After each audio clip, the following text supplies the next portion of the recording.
Yo, I'm Mike, the ringmaster of the Imagination Circus, and I'm here to talk to you about My Little Pony Friendship is Magic. See, You may be right, I may be crazy, but it just may be a lunatic you're looking for. Turn out the lights, try to save me. now this is the third episode of Season 1, after the two-part pilot premiere, which was also titled Friendship is Magic, which I already reviewed and commentated on. Now here, in this episode, we start off with Twilight and Applejack gathering apples. Now this bothers me just a tiny bit, and here's why. Now, more than a few fans have come to the conclusion that Season 1's episodes, and maybe even a few in the further seasons down the line, are out of order. I personally also believe this, and I did consider reviewing them in the order I believe to be correct. But then I thought, you know what? I would take away something I could complain about, and here's what I have to complain about. Applejack is letting Twilight help her pick these apples. And it doesn't make sense, because the very next episode is Applefuck season, in which Applejack refuses to allow anybody to help her under certain circumstances, and learns the valuable lesson that asking for help is a good thing. This episode, in my opinion, contradicts that here in the beginning, where we have Applejack allowing Twilight to help her get the apples into the barn. Also, Twilight is very hungry apparently, because they need to finish by lunch, because she's hungry. This doesn't go as planned, however, when a letter from Princess Celestia arrives via Spike Mail. It basically says that Twilight plus one guest has been invited to the Grand Galloping Gala. I have two reasons why I'm okay with this name. One, I like alliteration, and two, it's not a pun. Now, of course, herein lies the conflict of the episode. Twilight has been given two tickets, one for herself and one for a plus one. But, as it turns out, all of her friends want to go, and Twilight can decide to take any of them. I would wager, however, that the second ticket was more than likely meant for Spike. Not meaning that he's obliged to go, but just that Celestia intended for that second ticket to be for him. And then Rainbow Dash arrives, living up to her old nickname of Rainbow Crash once again. And I can't tell what about this bothers me more. The fact that she was napping lazily, even though Applejack asked her to help, or the fact that she was napping in one of Applejack's trees on the Apple family farm. Spike then picks up the tickets and is confronted by dear sweet Rarity. And Rarity explains that she too wishes to go to the gala, that she's designed many, many outfits for those who have attended but never been there herself. And so she wants to go. And she wants to go to meet him, as she puts it. I won't make the Powerpuff Girls joke because, well, okay, wait, does acknowledging the Powerpuff Girls joke make it? Never mind, keep going. And so, she wants to meet a pony, a male pony, a stallion by the name of Blueblood, Prince Blueblood, who is apparently Celestia's nephew, somehow. I'm assuming he's either adopted or there is some third sibling we've never heard of whose descendants, I don't know, because he's a unicorn. How does this even work? But apparently Apparently, Rarity wants to go to the gala to meet him specifically, so that she can impress Celestia and she will personally introduce Rarity to her nephew so that they can fall in love and get married.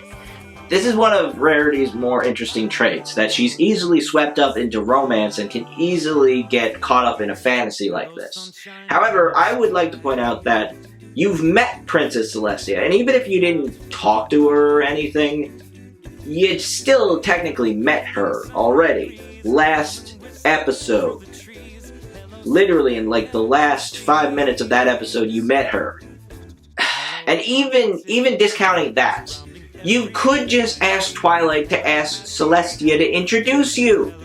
She'd probably warn you about Blue Blood, but she'd still let you meet him. Regardless, after Rarity explains herself, Twilight says she hasn't decided yet. Rarity and Pinkie are surprised by this, one excited, the other not so much, for obvious reasons. And it gives me what I personally believe is my favorite shot for this episode. This is my favorite shot, and I think in this case it's just the complete differentiation between the two faces they're making.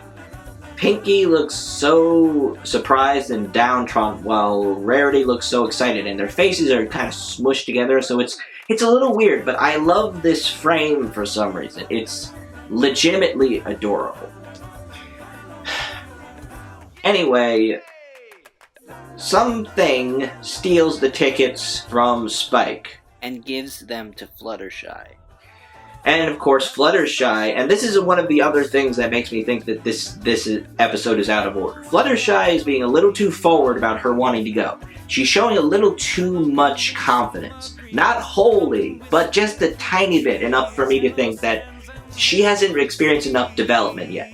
And I can think of the exact episode where I think that growth actually happened, and this isn't it, and the last 2 episodes weren't it. I think it happens in a later episode, and it's once again one of the other reasons I think that the season is out of chronological order. But, like most of the other reasons we've heard so far, Fluttershy's reason for wanting to go to the gala isn't because of the gala itself, but because she wants to get into the private royal garden right outside of the ballroom to go and meet with most of the animals. Now, of course, for those of you who are aware of what happens at the gala, because of course it happens, we do get one of the best things, in my opinion, but outside of that, it's not a good reason. Hell, what happens at the gala showcases why it's such a poor reason for wanting to go. However, with this, we know why all of Twilight's friends want to go to the gala. And for the rest of the episode, they all attempt to bribe her, essentially, or do her favors to get her to go. This is shown in the next scene after Twilight and Spike once again ditch them all, and they've gone to get lunch.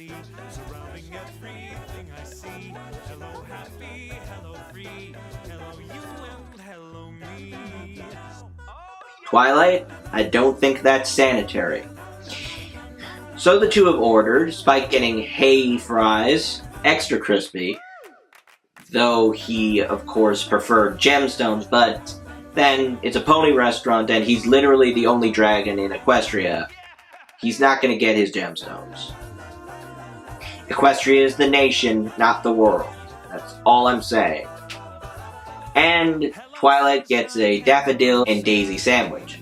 And, from what I understand, real horses and ponies can't digest daisies. Which, of course, like so many other things, raises questions about the biological and physiological differences between the two. But that's me overanalyzing My Little Pony Friendship is Magic once again, so moving on. Rainbow Dash opens up a hole in the clouds, because she can, and to let the sunlight shine upon Spike and Twilight, mostly Twilight, while everybody else gets rained upon. And I do like how this halo effect done by the sun is a nice little nod to the idea that she's playing at innocent when really she's being a little bit devilish in this case. Twilight refuses Rainbow's order and tells her to close up the cloud, which I'm gonna just say, that's a kind of not the best idea. And of course, the rain ruins both her hair and her sandwich. That sucks.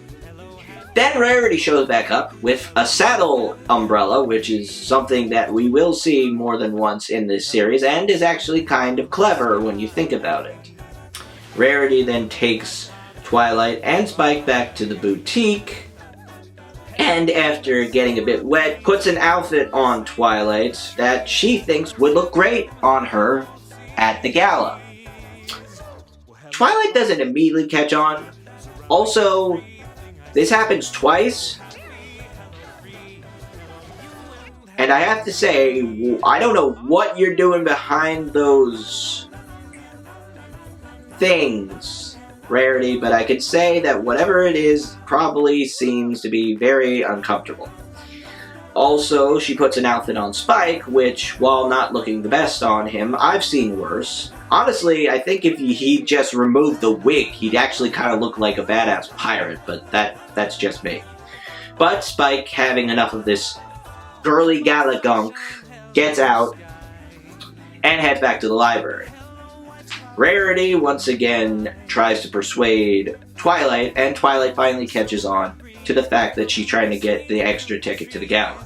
But Twilight once again refuses and wants to get some lunch. Conveniently, Applejack just happens to show up. Don't know how she knew where Twilight was, but shows up with an entire wagon of tasty baked goods. Apple-based, of course. And she ends it off with something that I believe is called an apple brown Betty, and makes claim that it's the dessert and not her, well, not a relative of hers. I can't tell if she's saying auntie or nanny. I think it's auntie, but I can't be sure with that accent. It gets better, and it's better than last episode, but still, sometimes it throws me off a little bit. And Twilight once again refuses because, again, she's not accepting any favors. Then she heads back to the library only to find Fluttershy there, living up to the personification of every Disney princess ever by singing and cleaning and literally getting help from all the woodland creatures. Seriously, I think Fluttershy might be Snow White. I'm 87% sure that she is Snow White. And of course, she credits this idea about spring cleaning, which Twilight immediately rebukes the fact that it's they're in the middle of summer. And then we get an adorable blush from Fluttershy, and she credits all of this idea to Angel, who is making a salad. She, of course, refutes the idea that she's doing this to get the ticket, and tries to get Angel to agree. But Angel gives her a look, and so she admits, nah, they're only doing it for the ticket. Of course, then Twilight yells at him and ruins the salad, and kicks them out. Well, she doesn't kick them out. She's too polite for that, actually. Instead, she begins to leave before she is, of course, confronted finally by Pinkie Pie. Who is Pinkie Pie being the least subtle, although Fluttershy admitting to the fact that she was only doing it for the ticket kind of makes that less subtle, only slightly so. And has, of course, Pinkie gathered up more than a few of the townsfolk, because she knows pretty much every pony, and gets them to cheer her on. And again, it's clear because Pinkie doesn't tell them why she's doing this for Twilight. They all agree to it without knowing the actual reason. And this means that these people are more than happy to just go along with Pinkie's shenanigans and do what she wants them to, because they are her friends. Now, of course, once they all learn that she has a ticket to the gala, and pretty much everybody wants to do her favors. Spike, of course, I don't remember when he rejoined the scene, which speaks poorly to his portrayal here as well. Also, to the animation even. But they start running, and I will say this is actually a well-placed use of the Benny Hill song. No, I'll just show you the clip.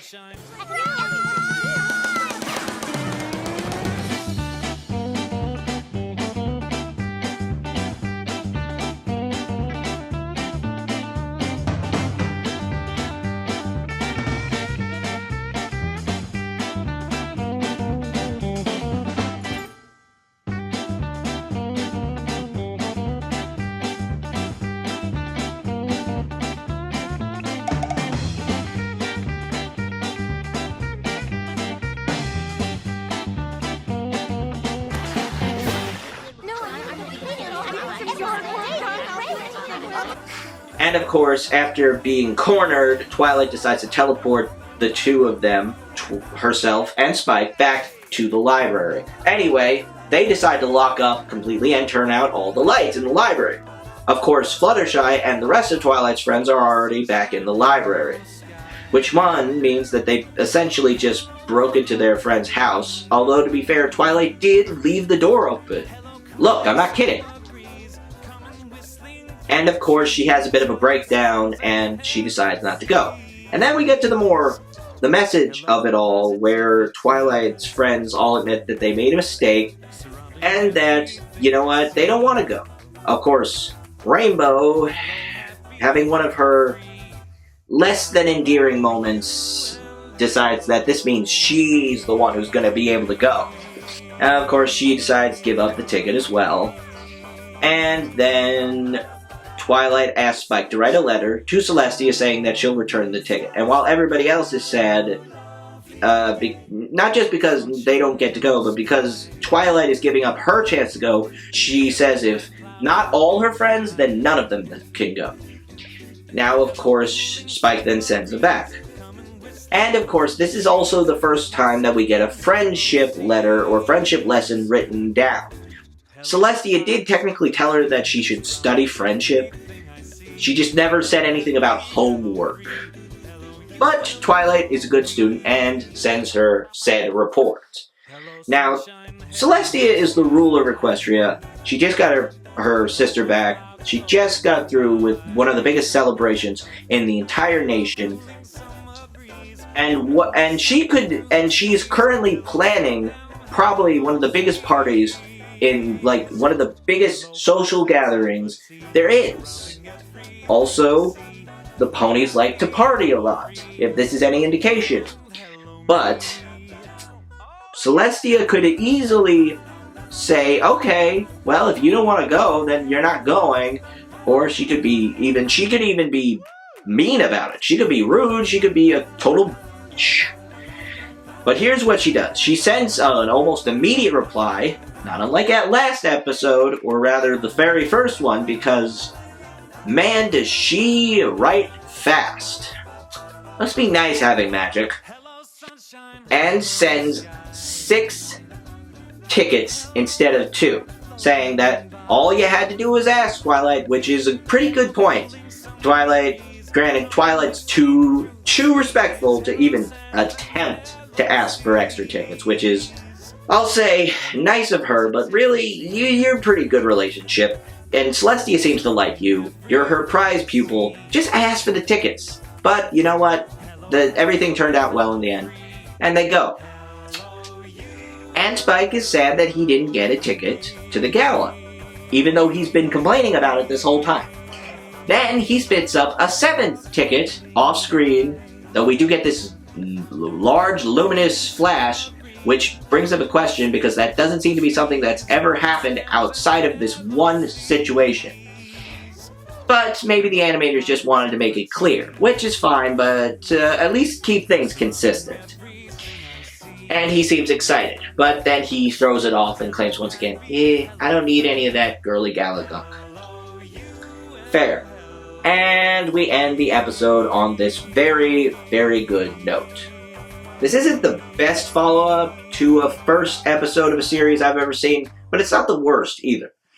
It's a solid story. Alright, now for my full frontal subjective reviewer thoughts on the episode. As far as follow-ups go, I think it was okay. Wasn't the greatest episode, but it was hardly the worst. It wasn't bad. It was average, which for this show is still pretty good, but could have been better. The 2-part pilot introduced us to these characters and showed us some of their strengths as well as some of their weaknesses. And because of this, we get a basic idea of who they are. I don't feel this episode as a follow-up really helped that at all, except in the cases of possibly Pinkie, Rarity, and most definitely Twilight. Twilight was the one who stood out. being the main character of the show in pretty much all respects, that makes sense. Because of this, we don't really get to know any of Twilight's friends that much at all, or even Spike, something I've bemoaned quite a bit. Outside of that, though, this episode is still very entertaining, and I will give it credit for setting up the first real arc of the series, as well as one of the few that lasts and gets a resolution in a single season. Overall, this episode was entertaining and made me laugh a bit, but that's really all there was to it. It did well enough with what it was going for, but it could have been better. So now this is the part where I give the episode a few points, or a rank, or a grade, or whatever. Now, I've decided to abolish the rather complicated system I used the last episode, and am instead going to use a scale of points from 1 to 12. So in this case, I'd say this episode is probably a 8 overall. It's good, it's not the worst. But it could be better. And I'll give it the only just good enough rank of adequate. Meh. Once again, the episode is adequate. Meh. One more time. Meh. And so there you have it. I hope you all enjoyed this. I know I did. Please like, comment, and subscribe. This has been Mike, the ringmaster of the Imagination Circus. Hey, what's the big idea?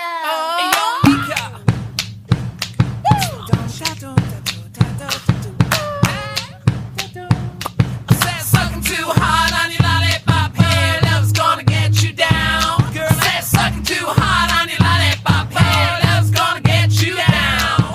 Sucking too hard on your lollipop, love's gonna get you down.